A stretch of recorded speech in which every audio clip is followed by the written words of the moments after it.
Sud Radio vous explique. On continue dans cet esprit justement des trahisons du type série Game of Thrones. Est-ce qu'il y a un malaise LFI à gauche? Un accord a été trouvé pour un front populaire, donc incluant le PC, les écolos, le PS et les Insoumis.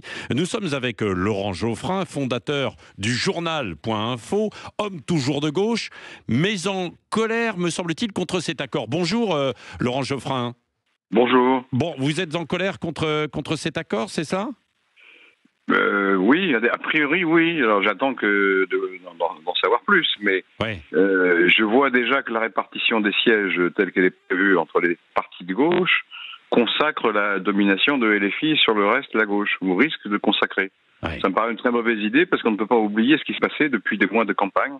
Les candidats LFI n'ont cessé de critiquer, voire d'insulter leur partenaire Raphaël Glucksmann. Ce sont des comportements qui sont inadmissibles et donc je suis très réservé sur le contenu de l'accord. Cela dit, il faut voir les choses comme elles sont.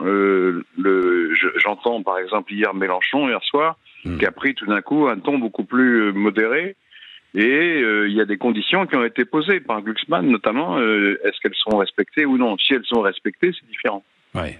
Bon, oui, mais Laurent Geoffrin, c'est difficile de croire les paroles d'un jour quand on voit que le lendemain, on renie, quoi. Que ce soit d'ailleurs à droite comme à gauche, non? Oui, mais c'est pas fait, rien n'est fait. Donc, pour l'instant...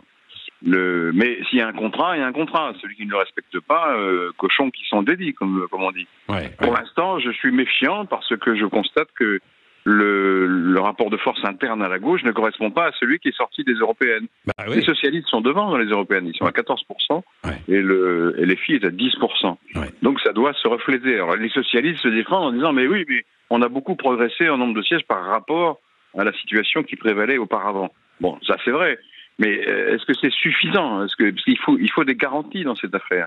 Il faut qu'on soit certain, que la plateforme soit crédible, raisonnable, qu'il n'y ait pas de revendications outrancières. Et deuxièmement, il faut que le comportement politique des différents partenaires soit sérieux. Bon, ce que j'ose espérer, c'est que la situation est suffisamment grave du point de vue de la gauche, parce que si on regarde toutes les premières études qui ont été faites, des études d'opinion, le Rassemblement national s'avance vers le pouvoir et la crise qui s'est déclenchée autour de lui à droite ne fait que le renforcer en fait. Donc du point de vue de la gauche, l'heure est très grave. Donc et on s'aperçoit que le macronisme n'est plus un rempart.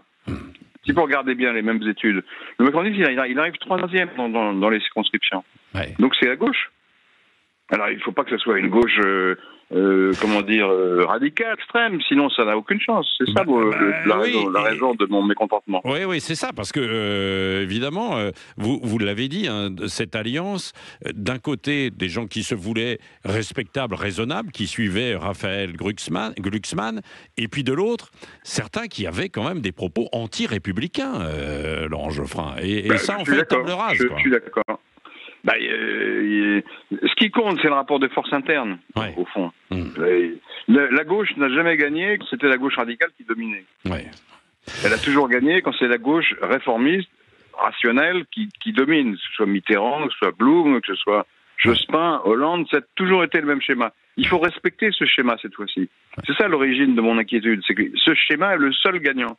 Surtout qu'il s'agit de réunir largement. Pour empêcher la victoire du RN, il faut tendre la main à des gens plus modérés, autrement ça n'a pas de sens. Donc pour le faire, il faut une coalition présentable. Voilà.